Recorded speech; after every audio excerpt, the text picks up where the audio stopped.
Sa Maynila, namahagi si First Lady Liza Araneta Marcos ng charity timba na naglalaman ng mga relief goods para sa mga nasunugan at nasalanta ng kalamidad. May report si Kenneth Pasyente. Sa gitna ng pagbuhos ng ulan bunsod ng habagat, hindi nito napigilan si First Lady Liza Araneta Marcos na mag-abot ng tulong sa mga naapektuhang residente sa lungsod ng Maynila. Karamihan sa kanila, naapektuhan ng pagbaha bunsod ng sama ng panahon at ang ilan, nabiktima naman ng sunog kamakailan.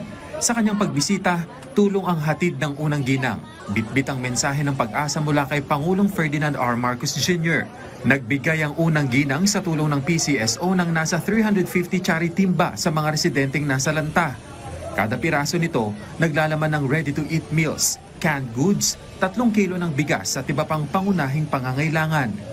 Lagi sa asawa ko pabigay. Lagi sa asawa ko.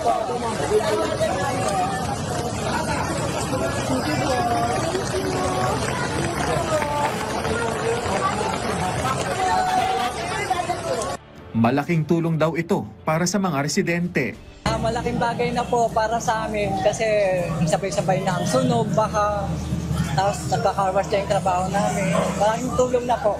Malaking tulong sa amin to kasi kailangan po talaga namin to, lalo't ngayon ganito yung panahon.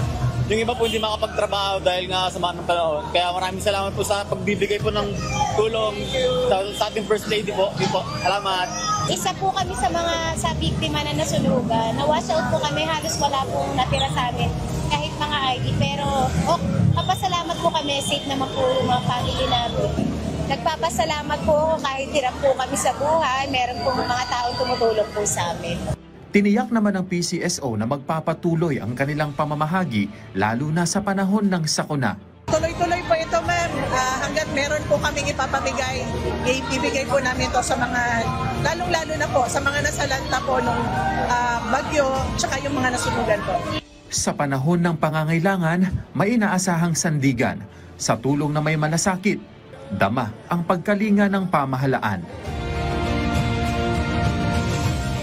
Kenneth Pasyente para sa Pambansang TV sa Bagong Pilipinas.